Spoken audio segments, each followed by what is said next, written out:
A waitress, drowning in debt, wiping down tables. A billionaire, ruthless and desperate, in a private room. He holds a laptop with a cryptic, ancient Arabic text he believes is a diary. He offers her $10,000 to translate one page. He has no idea he isn't just speaking to a waitress. He's speaking to the only person on earth who can see the truth, that this isn't a diary, but a coded fraud worth billions. And she's the only one who knows the man behind it is the same man who destroyed her life. The clatter of porcelain on porcelain was the soundtrack to Emily Vance's life. It was a rhythm of quiet desperation, each stacked plate a reminder of the medical bills piling up on her worn-out kitchen table. At 28, she was a ghost haunting the floor of the Gilded Griffin, one of Chicago's most obscenely expensive restaurants.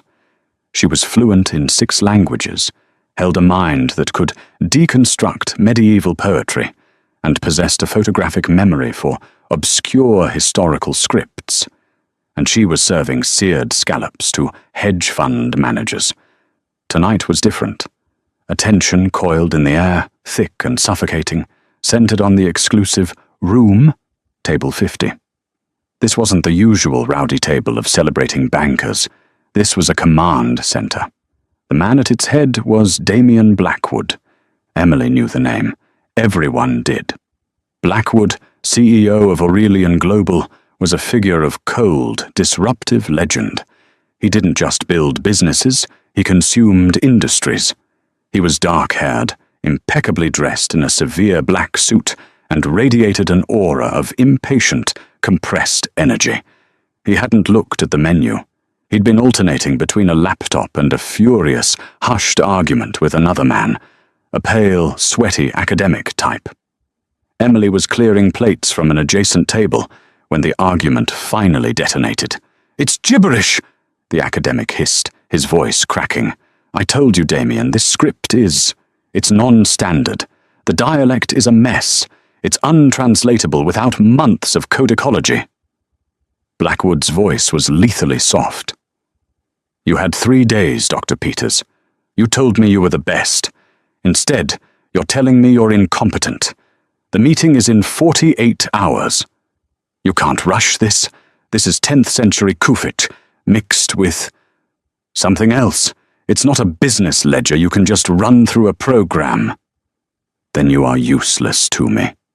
The finality of the statement hung in the air. Dr. Peters paled, gathered his briefcase, and practically fled the restaurant, leaving Damien Blackwood staring at the laptop screen with an expression of pure, refined fury.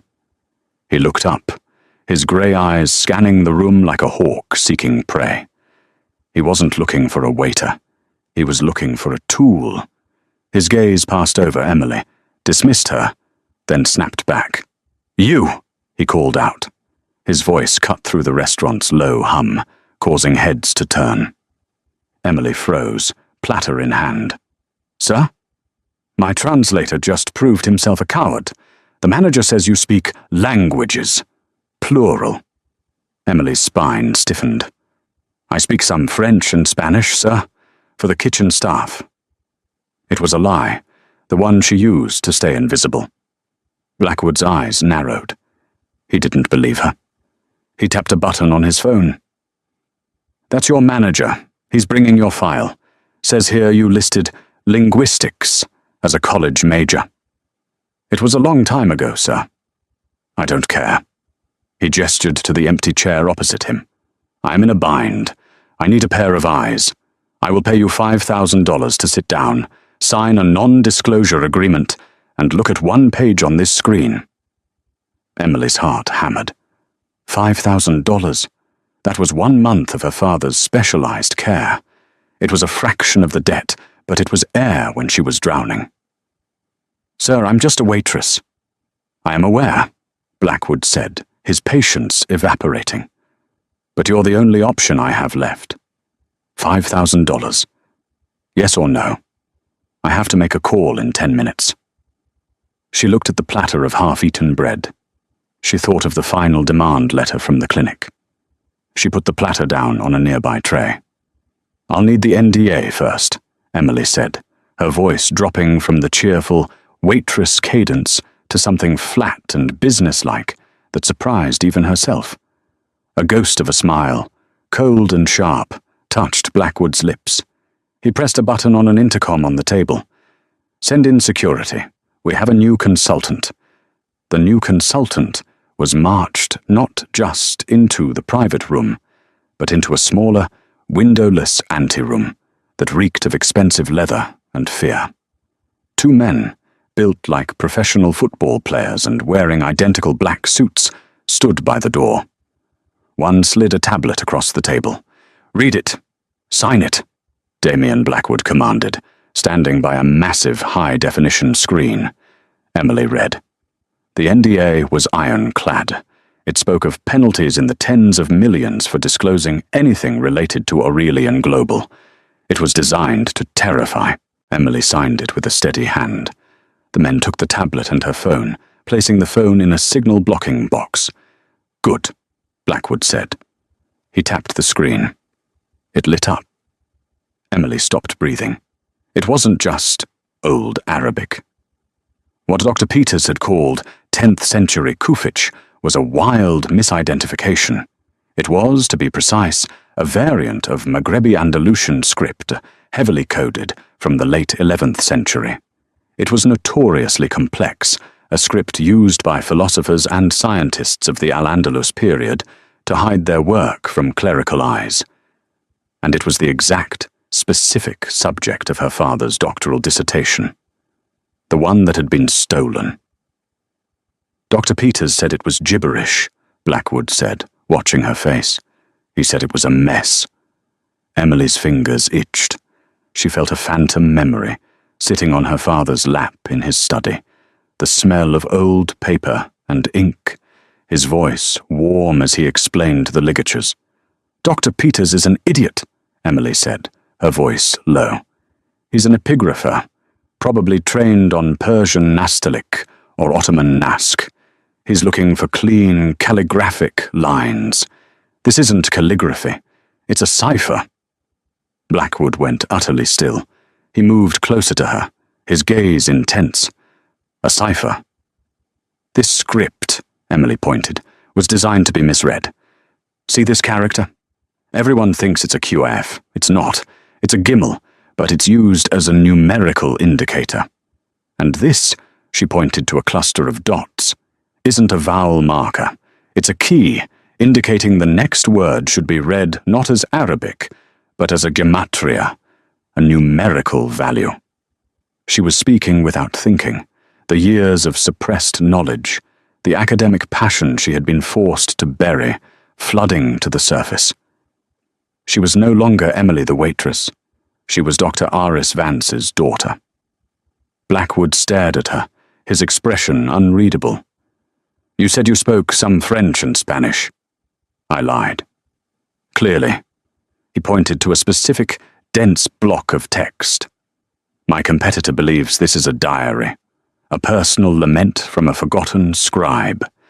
He's made a very large bet based on that assumption. He believes it's worthless. I believe he's wrong." "What does it say?" Emily leaned in. Her eyes scanned the text, her mind working faster than it had in years. The cipher, the numerical keys, her father's old theories. It all clicked into place. "He's wrong," Emily whispered, her blood running cold. "But not for the reason you think." She began to translate, her voice sure and clear. "It's not a lament, it's a ledger. The tears he mentions aren't sorrow. It's a code word for pearls. The long desert isn't despair. It's the Rub al-Khali trade route. This," she looked at Blackwood, "isn't a diary. It's a 10th century shipping manifest and geological survey, disguised as poetry. And... wait." She stopped. Her finger traced a line. "This part. It's not a 10th century cipher. What? This section is different. The ink, even in the photo, the composition is different. The script is too perfect. It's an imitation." Blackwood's face darkened. What does that mean? It means... Emily zoomed in on the image. It means someone, much later, added this. And this new section. This is what's important, isn't it? Blackwood was silent for a long time. The $5,000 was for looking. I'm changing the offer. He walked to the window, though there was nothing to see but a brick wall. My competitor, Titan Holdings, is using this document to validate a massive trillion-dollar energy claim. They are claiming this text gives them historical precedent to a vast tract of desert land, rich in resources. Lithium, Emily guessed. Blackwood nodded. He says this diary proves his ancestors had rights to the land. He's using it as a PR tool to sway the International Arbitration Court. I'm trying to prove him a liar. I need to know what this really says. All of it. He turned back to her. I will pay off every cent of your debt. I will give you a $2 million advance. I will provide housing, security, and access to any database you require. In exchange, you belong to me until this translation is finished and you testify to its meaning. Emily thought of her father, sitting in a sterile white room, his brilliant mind clouded, destroyed by a system that betrayed him. This was her chance, not just for the money, but for something else. I need one more thing, Emily said. Name it. I need the name of the world-renowned expert Titan Holdings hired to authenticate this manuscript. Blackwood's eyes narrowed, sensing the shift in the air. He typed a name into his phone and showed her the screen. Emily felt the blood drain from her face. The man on the screen, smiling at a university gala, was the man who had haunted her nightmares for a decade. Professor Julian Croft. We have a deal, Emily said, her voice like ice. But you're not hiring a translator, Mr. Blackwood. You're hiring a weapon. The next 24 hours were a blur of disorientation. Emily Vance, Waitress, ceased to exist. She was extracted from her life, as if by a surgical tool.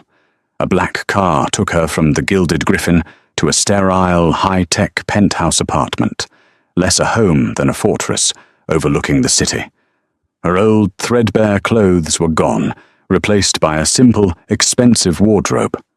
Her laptop was replaced with a $50,000 encrypted workstation.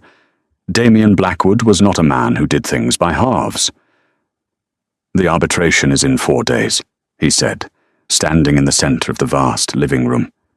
He hadn't slept. Not 48 hours. I lied to motivate Peters. Lying is a useful tool. You, however, will not lie to me. What do you see? The screen in the penthouse was the size of a wall. On it was the scribe's compass, as the media had dubbed it, in stunning, microscopic detail. I see a forgery, Emily said, sipping the first decent coffee she'd had in years. A brilliant, complex, multi-layered forgery. A forgery? But I thought it was real. Blackwood seemed genuinely thrown. My team authenticated the vellum. It's 10th century.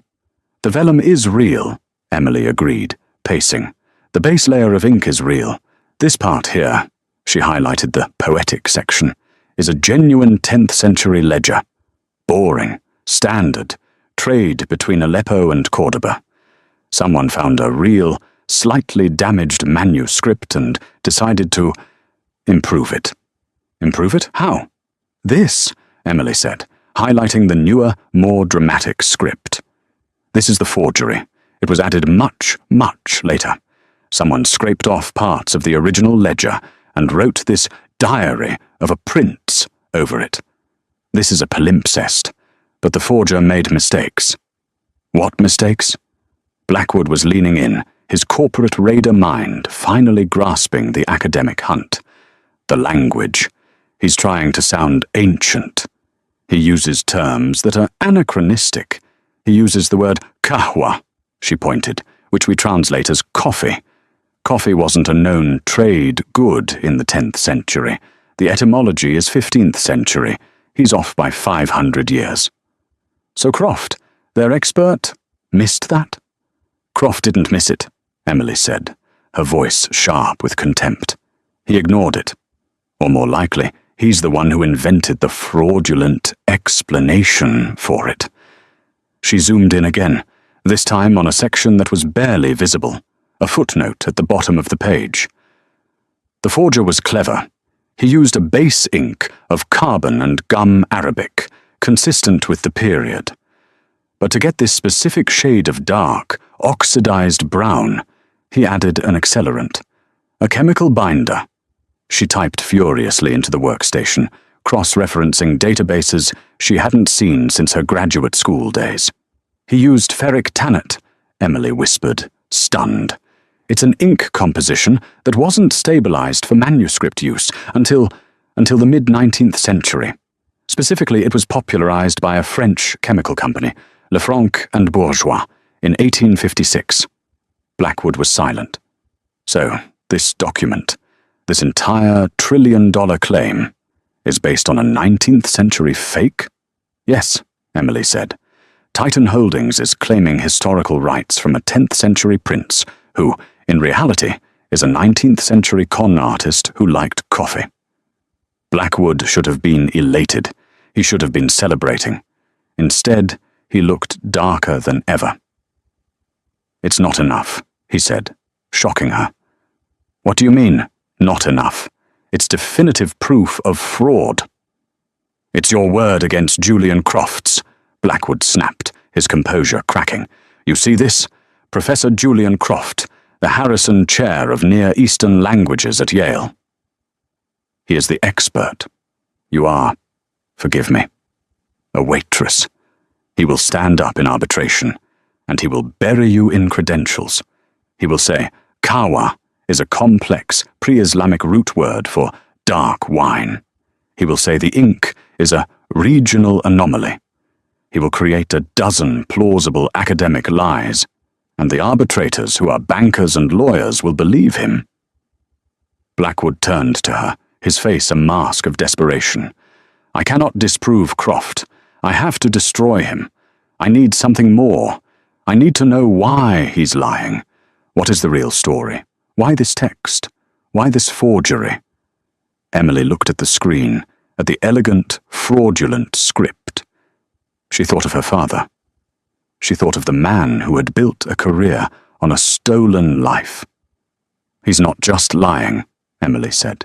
He's repeating himself. This forgery, the anachronisms, the specific use of the Maghrebi script. It's familiar. Too familiar. She went to the workstation. She wasn't searching global databases anymore. She was searching her own encrypted hard drive, a backup of her father's work she had kept hidden on a dozen servers for years. What are you doing? Blackwood asked. My father. Dr. Aris Vance. He was obsessed with academic forgeries. It was his specialty. He believed many authenticated texts were, in fact, 19th century creations designed to inflate the prestige of European collections. She pulled up a file. Vance thesis, draft 2004. PDF. And his star pupil, she continued, the one who helped him with his research, the one who had access to all his notes before he was disgraced, was Julian Croft. She opened the file, and there it was. Chapter 4. The Lefranc anomaly. Ferric tannate as a marker for 19th century Orientalist forgeries. He stole your father's work, Blackwood breathed. He didn't just steal it, Emily said, her eyes burning. He's using it. My father found this forgery method. Croft is now using that knowledge, in reverse, to authenticate forgeries for men like Marcus Thorne. Thorne, Blackwood said, the name sounding like a curse. The CIO of Titan. Croft isn't just an expert witness, Emily said, a terrifying, cold certainty settling over her. He's the one who told Thorne which forgery to buy. He knew this scribe's compass existed. He knew it was a fake, and he knew no one else in the world, except my father, could ever prove it. But he didn't count on you, Blackwood finished.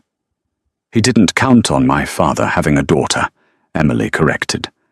And now, we're not just going to disprove the text, we're going to prove Croft is the biggest fraud of all. Damien Blackwood's war room was in full swing. The penthouse was no longer a home, it was a nerve center. Analysts, lawyers, and forensic specialists moved in and out, their faces grim.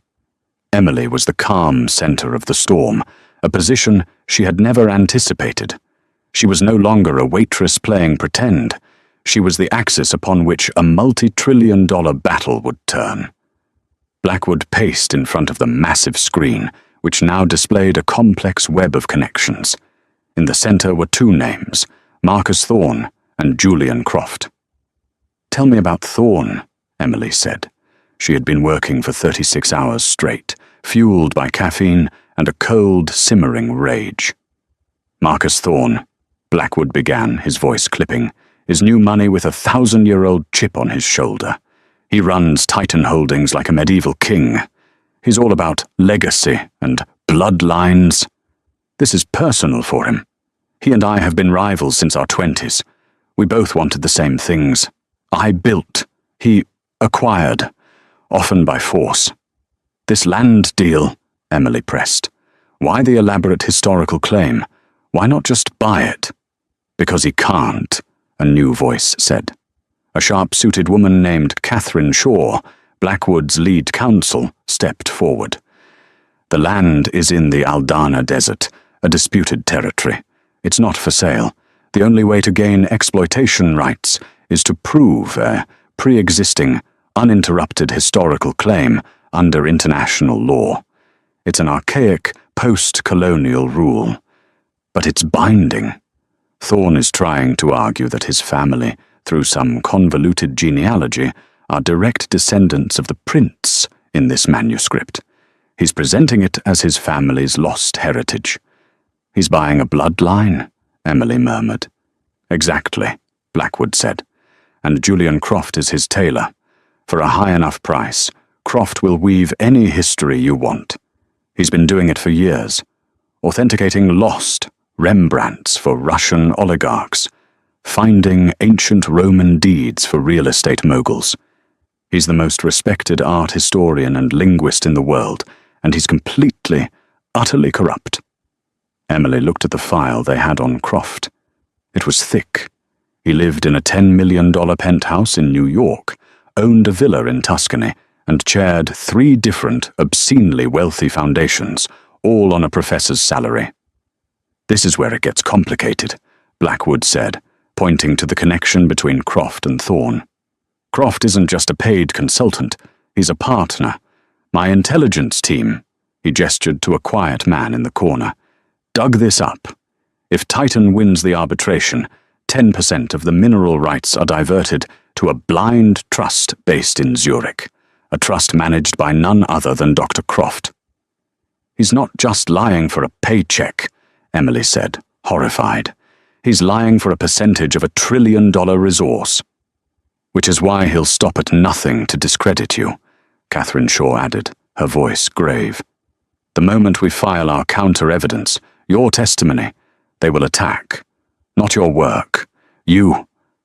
They will find out you were a waitress. They will find out about your father." "My father?" Emily's blood ran cold. Blackwood's face was grim. "Harris Vance. They will paint him as a disgraced academic, a fraud, a madman. They will say you are acting out of a warped sense of family loyalty. They will say you are avenging a man who was institutionalized for his own failures. They will say this is a frivolous, hysterical claim." The room was silent. The cruelty of the strategy hung in the air. Emily's genius was her greatest liability. She was the only person who knew the truth, but her entire life story made her the perfect target for character assassination. "They're right about one thing," Emily said, her voice shaking slightly, but her eyes hard. "I am avenging my father. But I'm not hysterical. I'm precise." She turned back to the screen. "Blackwood, your team is looking for a financial trail. You're wrong. Men like Croft aren't just motivated by money. They're motivated by ego. He didn't just steal my father's work. He hated him. He had to disgrace him. Why? Blackwood asked. Because my father knew what he was, from the very beginning. Emily pulled up a new file. It wasn't an academic paper. It was a series of emails saved from her father's old accounts. My father, she explained, was Croft's advisor. Croft submitted his first major paper, the one that launched his career, to my father for review. My father found issues. She displayed an email on the screen. It was from Iris Vance to a young Julian Croft. Julian, the analysis of the Timbuktu scrolls is brilliant, but the provenance you've cited is concerning. The collection you're sourcing from, the Von Hess collection, has been flagged multiple times for forgery. I cannot, in good conscience, approve this. We must re-verify. A.V. What happened? Catherine Shaw asked. Croft went over his head, Emily said, her voice bitter. He went to the university deans, accused my father of professional jealousy, of trying to suppress his brilliance. Croft had charm. My father, he had integrity. It wasn't a fair fight. The university sided with Croft. They published his paper. It was a sensation. And the collection? Blackwood asked. The Von Hess collection? It was exposed as a complete fraud 5 years later. By then, Croft was already a star. He buried his early work, distanced himself from it. But my father knew. And he kept digging. That's when the real attacks started. Anonymous tips to the university about my father's plagiarism. Rumors of his instability. It was a campaign. Croft didn't just steal a career. He orchestrated a man's destruction to cover his own tracks. Blackwood stared at the email. He has a pattern. He's not just a fraud. He's a predator. And this arbitration is his biggest play yet, Emily said. He's not just using a forgery he knows is fake. He's using a forgery he specifically knows how to defend, because he's using my father's stolen research. It's the perfect crime. Then we have to find something he can't defend, Blackwood said. Something that isn't academic. Something personal. What else did he steal? Emily was silent. She thought of her father's study, the empty shelves, the boxes of worthless notes she had saved. Wait, she said, her eyes wide. He didn't just steal the research. He stole the source. My father had a correspondence with another academic, a brilliant, reclusive woman in Germany, Dr. Helene Bauer. They were the only two people in the world who believed in the ferric tannet theory. Croft stole my father's work, but he also stole Dr. Bauer's letters. He published them as his own discovery after her death. So, Blackwood said. So, Emily said, a slow, dangerous smile spreading across her face. He published her letters. But he didn't know she had a habit. Dr. Bauer was notoriously paranoid. She wrote her public letters in German, but she kept her private notes, her real research, coded in a 19th century stenography system called Gabelsberger shorthand. Emily looked up, her eyes gleaming. Julian Croft thinks he stole her work. He only stole her decoy. I have the boxes. My father taught me how to read the shorthand. The night before the arbitration was a maelstrom of activity. Emily worked in a fortified zone, surrounded by her father's worthless boxes.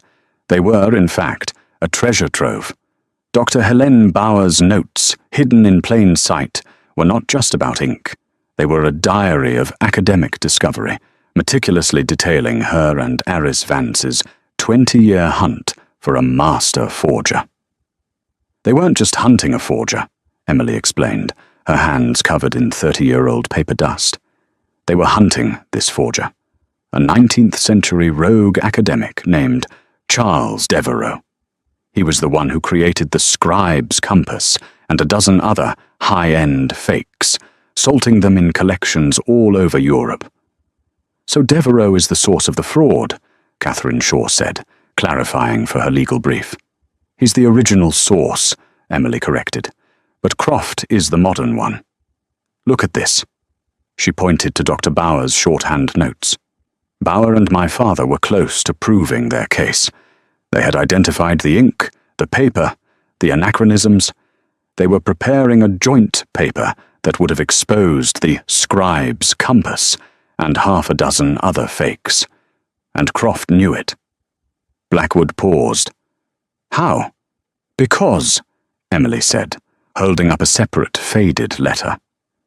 My father, in a moment of misplaced pride, wrote to his brilliant protégé, Julian Croft, telling him about his breakthrough. The room fell silent. The betrayal was so complete, so staggering, it was almost elegant. My father, Emily's voice cracked for the first time. He wrote, Julian, we are on the verge of the most important discovery in modern codicology. Helene and I have found the key. It will rewrite the history of the Orientalist collections. I am so proud to have you as my student as we enter this new chapter. 2 weeks later, Emily continued, her voice hardening. The first anonymous plagiarism accusation was filed against my father. 6 months later, Dr. Bauer died of a sudden heart attack, and my father had his first complete mental breakdown. Croft didn't just find this forgery. He inherited the knowledge of it. He suppressed my father's and Bauer's real research, so he could one day exploit the very fakes they were about to expose. Damien Blackwood, a man who had bankrupted competitors without blinking, looked physically ill. He's a monster. He's a committee chairman, Emily said. Now we have what we need. The scribe's compass is a 19th century fake. Croft knows it, and he's lying to facilitate a $1 trillion fraud. He built his career on the stolen, suppressed research of the two people who could have exposed him. It's a closed loop. It's perfect. It's not, Blackwood said. It's not perfect. There's one person he never accounted for. Me, Emily finished. The arbitration was held in a private, wood-panelled tribunal in Geneva, a place of suffocating old-world money. Marcus Thorne was there, looking regal and confident, and beside him, smiling, was Professor Julian Croft. Croft was exactly as Emily remembered, handsome, charming, with a politician's smile and dead eyes. He looked like the very picture of academic authority. He gave his testimony first. It was a masterpiece of deception. He spoke for 3 hours. He called the scribe's compass a singular, miraculous survival. He explained the kahwa reference as a poetic metaphor for the soul's dark introspection. He dismissed the ink variations as damage from a 17th century fire in a Constantinople library. It is, in my esteemed, professional opinion, he concluded, beaming at the 3 grim-faced arbitrators, an unassailable, authentic 10th century document, a testament to Mr. Thorne's remarkable and unbroken family lineage. It was brilliant. He had an answer for everything. Emily, watching from the back room, felt a moment of profound doubt. He was so good at this. And now, the lead arbitrator said, the defense, Aurelian Global, presents its own expert witness, Ms. Emily Vance. Emily walked into the room. Julian Croft looked up, annoyed by the interruption. His eyes scanned her. He saw a young woman in a simple, severe suit. He saw a nobody. His smile was patronizing. He didn't recognize her. Ms. Vance, the arbitrator said, your credentials are not listed. You are listed as an independent consultant. Yes, Emily said, her voice clear and carrying. Marcus Thorne scoffed. This is a joke. They bring a child. Where did you find her, Damien? A coffee shop? The irony was so thick, Emily almost smiled. Professor Croft, Emily said, ignoring Thorne. It's an honor. I've followed your work my entire life. Croft beamed. Thank you, my dear. It's always lovely to meet an admirer, though this is hardly the place. I particularly admired your first paper, the one on the Timbuktu scrolls, the von Hess collection, wasn't it? The smile on Croft's face froze. His eyes sharpened. The room's temperature dropped. That was a very minor, early work, he said, shifting in his chair. But so foundational, Emily continued, walking slowly toward the evidence table. It's where you first established your theory of benevolent provenance, isn't it? The idea that even a questioned source can yield authentic truth. I see you have done your research, Croft said, his charm curdling. But what does this have to do with the scribe's compass? Everything, Emily said, because you used the same flawed logic then as you are using now. You built your career on a known fake, and you are doing it again. This is an outrage, Thorne bellowed. Professor, Emily said, her voice cutting through his. You testified that the ink is anomalous due to a 17th century fire. Is that correct? Yes, my analysis proved. It's not fire damage, Emily said. It's ferric tannet ink, a formulation from 1856. The anachronistic word kahwa isn't a metaphor. It's a 15th century word in a 10th century text. This isn't a 10th century manuscript. It's a 19th century forgery, created by a man named Charles Devereux. Croft was white. He was staring at her as if he'd seen a ghost. You're lying, he stammered. That's an obscure, discredited theory. It's not discredited, Emily said, her voice dropping. It was suppressed. It was the primary research of Dr. Helene Bauer and Dr. Aris Vance.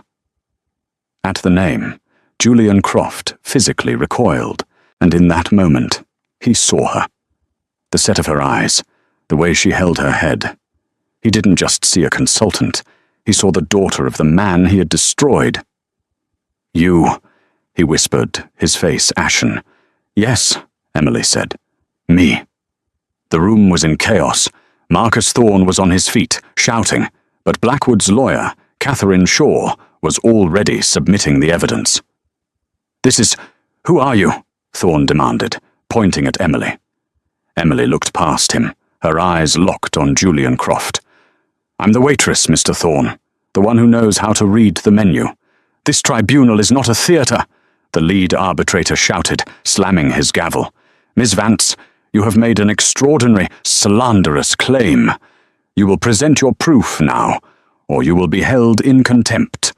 Gladly, Emily said. She felt a preternatural calm.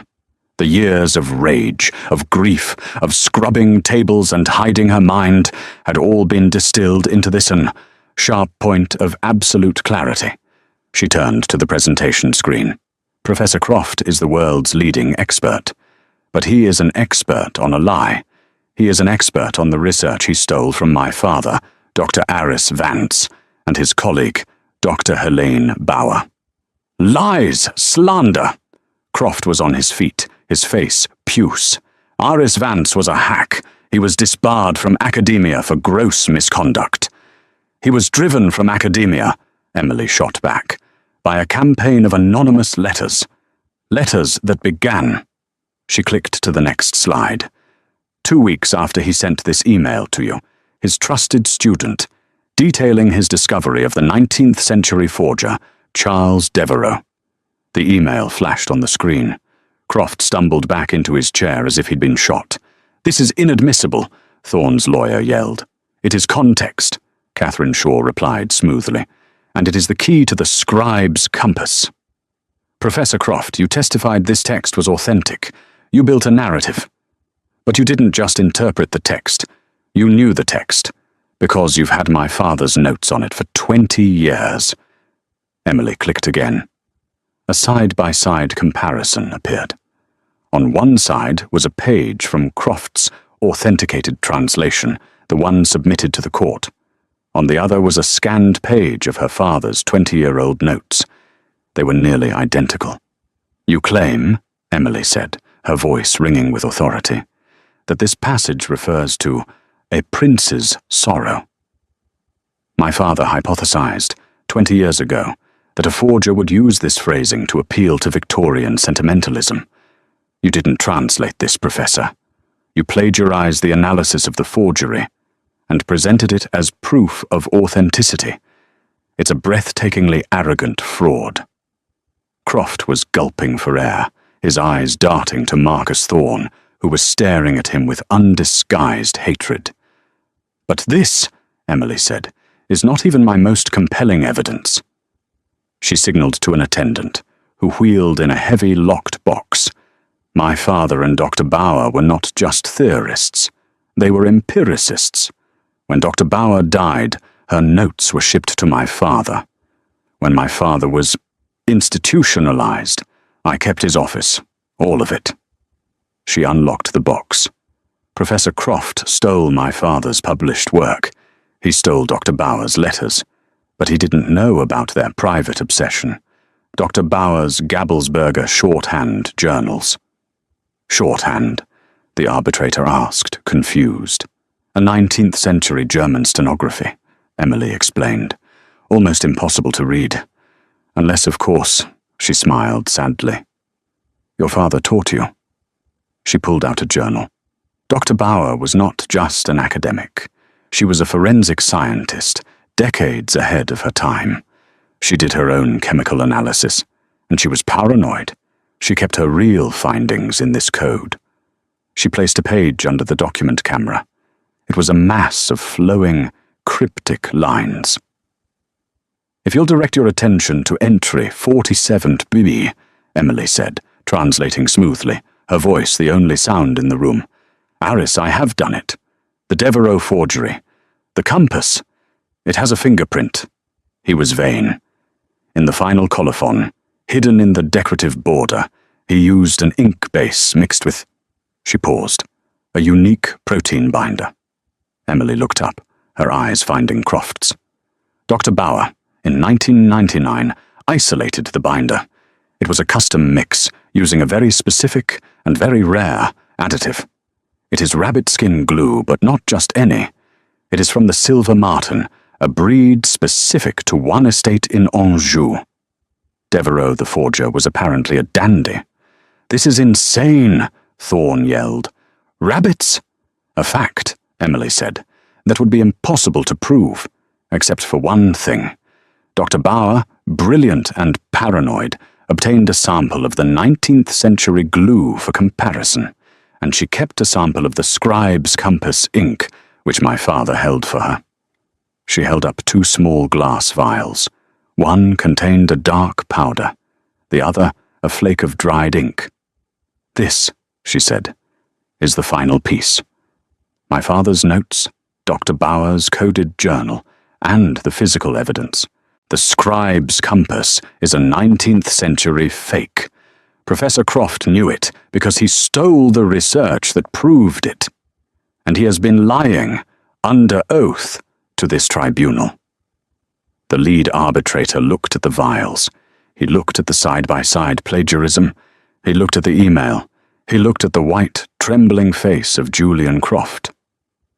"Professor Croft," the arbitrator said, his voice dangerously quiet, "do you have a response to Miss Vance's decryption?" Julian Croft opened his mouth. No sound came out. He had built his entire life on a mountain of lies, and a waitress with a photographic memory had just pulled the cornerstone. He looked at Emily, and in his eyes she saw not just defeat, but terror. He had been found out. He began. "He's lying!" Marcus Thorne suddenly roared, standing up and pointing a trembling finger at Croft. This traitor! He told me it was real. He sold me this. He defrauded me. I am a victim here. Arrest him. Arrest this man for fraud." In that moment, the entire case collapsed. Thorne, in a desperate act of self-preservation, had just become the prosecution's lead witness. Damien Blackwood, silent until now, leaned over to Emily. You didn't just disprove him, he whispered, a note of pure awe in his voice. You made his own partner crucify him. The tribunal room did not just fall silent, it imploded. The sound of Marcus Thorne's voice, bellowing his betrayal, shattered the suffocating, genteel atmosphere like a wrecking ball through stained glass. He defrauded me, Thorne roared, his face a mask of purple rage, jabbing a thick finger at the man who had been his partner. This academic. He told me it was unassailable. He guaranteed it. I am a victim here, do you understand? A victim of his intellectual con. I want him arrested. I want my money back. I will cooperate fully. This man is a pathological liar. Julian Croft was a ghost.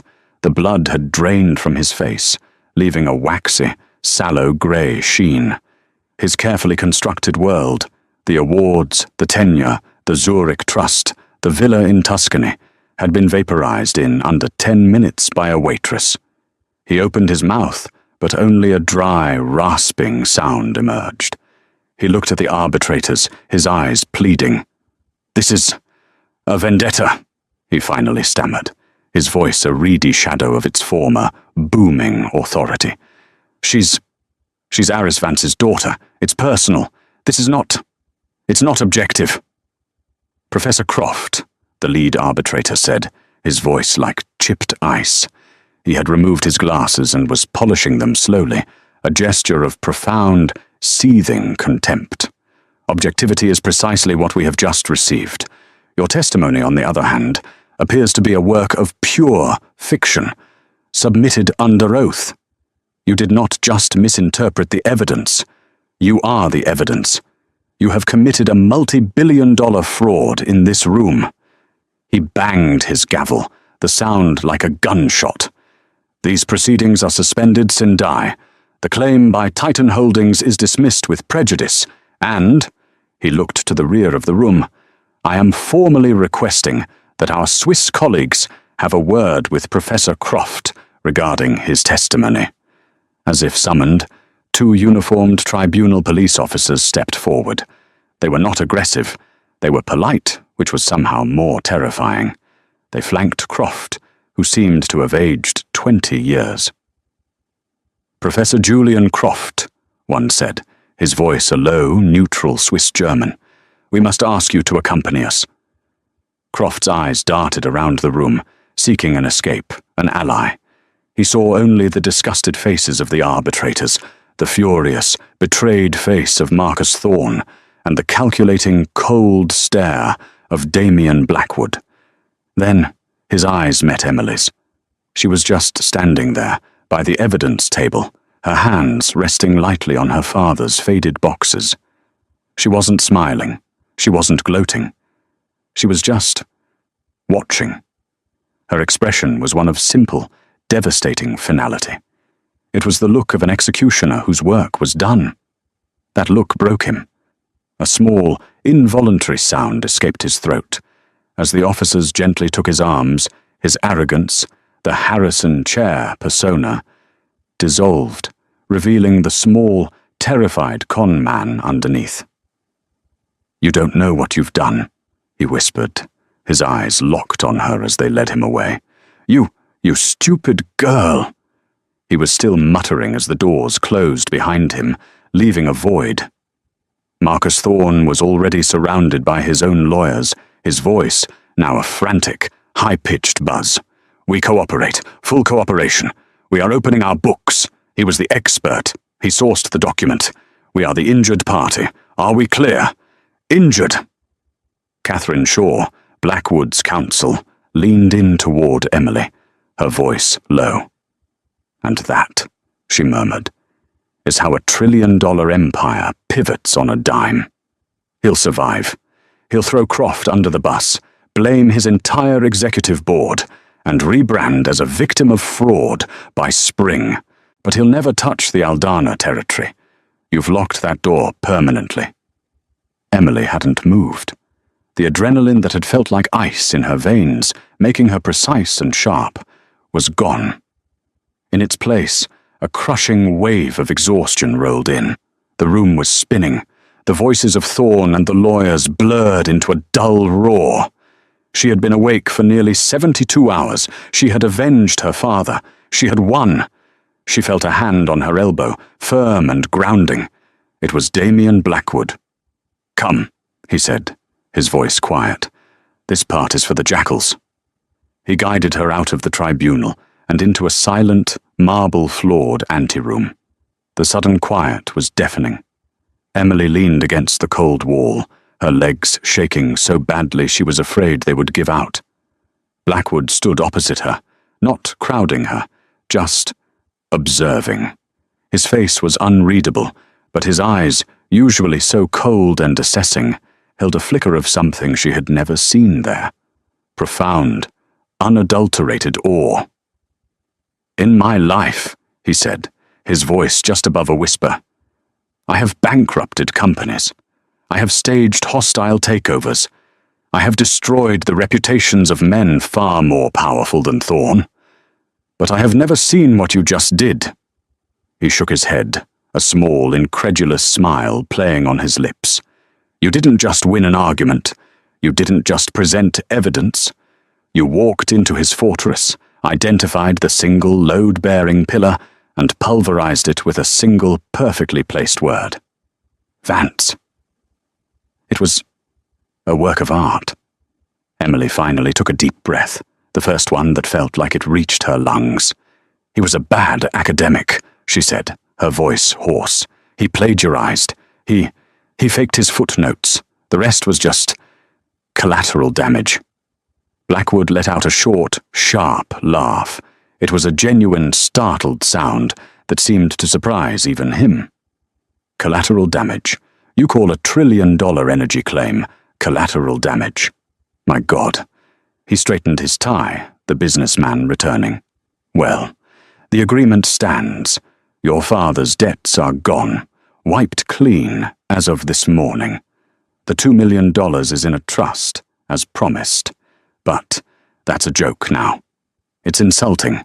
You didn't just save me from a bad investment. You handed me the weapon to permanently cripple my biggest rival. I own him now. He knows I know exactly how far he was willing to go." He stepped closer. "So I'm amending the offer. The $2 million is a signing bonus. I'm starting a new division at Aurelian Global. The Antiquities and Legacy Risk Division. I want you to run it. You won't just be an analyst. You'll be my personal blade. You'll vet every acquisition, every merger, every piece of art I buy. You'll hunt for the forgeries in other people's vaults. You'll have an unlimited budget, your own lab, and a team of 50. You'll answer to no one but me. I'm not offering you a job, Miss Vance.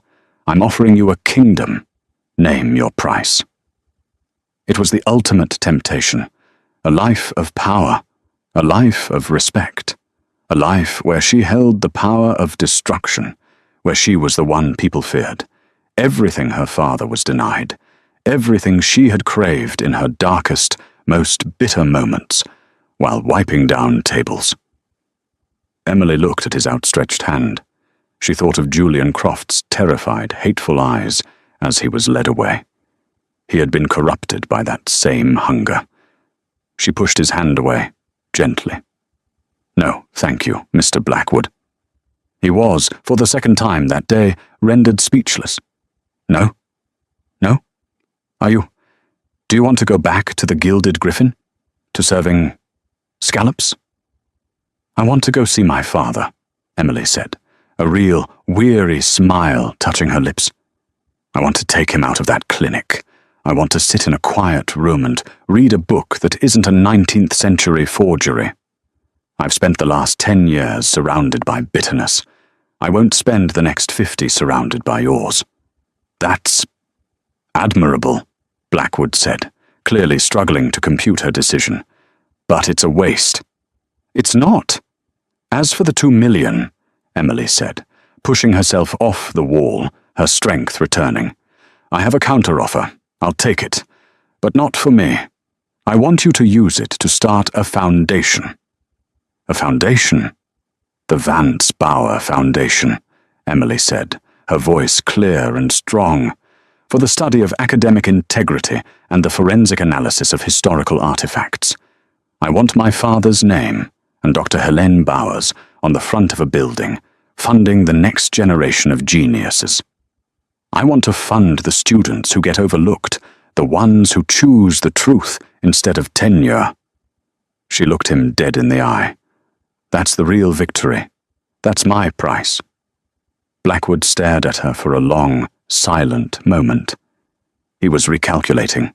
He was seeing, perhaps for the first time, a person who was not a pawn or a player, but an entirely different kind of force. "A foundation," he repeated, a slow, dangerous smile spreading across his face. "Fully endowed. By me. You are a terrifyingly good negotiator, Miss Vance. You've managed to get my money and keep your soul. A rare feat. It's done. The Vance Bauer Foundation will be a reality by morning." He offered his hand again. "I have a feeling this is a much more profitable partnership in the long run." This time she shook it. 2 weeks later, Emily Vance walked through the heavy brass doors of the Gilded Griffin. It was 5:15 p.m. on a Friday. The clatter of porcelain, the smell of seared butter and old wine, the soundtrack of her desperation, it was all the same. Her old manager, Robert, his face stressed, was at the maitre d' stand. He saw her, and his face went from stressed to furious. "Emily, my God, where have you been?"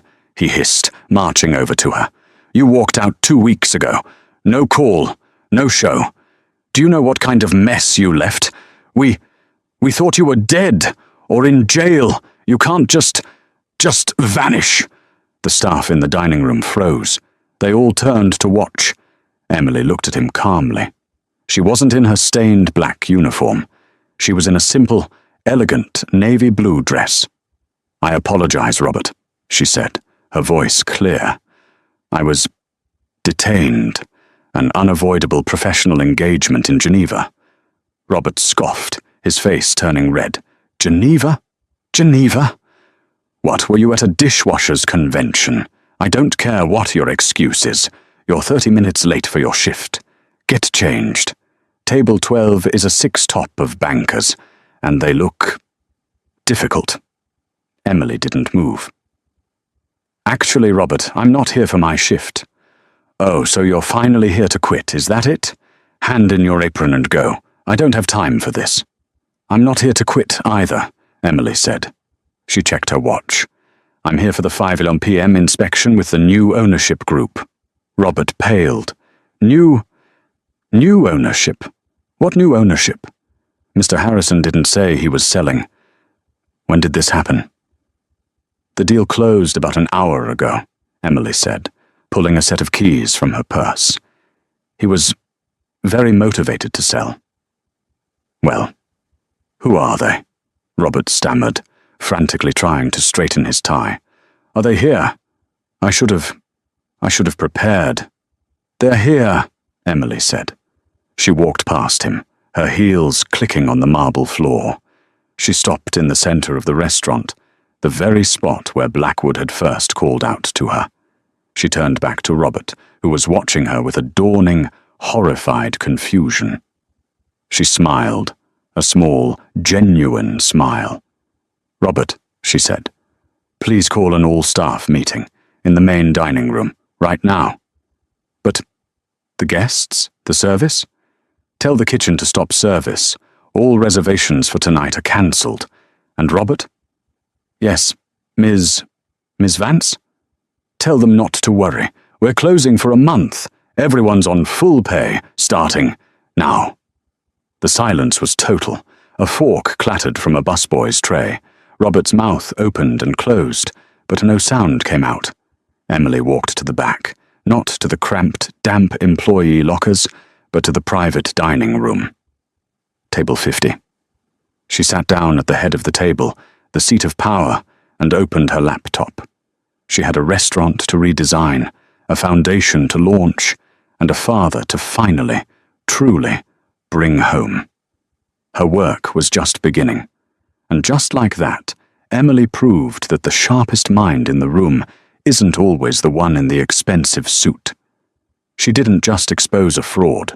She reclaimed her father's legacy and took back her own life, one ancient script at a time. The billionaire thought he was hiring a simple translator, but he found a genius who could see the truth hidden for centuries. What did you think of Emily's ultimate takedown moment? Was her revenge on Professor Croft a masterpiece, or should she have taken the blank check from Blackwood? Let us know your thoughts in the comments below. This kind of hidden genius story is one of our favorites. If you loved Emily's journey, please give this video a like. It really helps the channel. Be sure to share it with a friend who loves a good twist. And, if you haven't already, subscribe to the channel and hit the notification bell. We have so many more stories of drama, revenge, and hidden brilliance coming your way. Thanks for watching.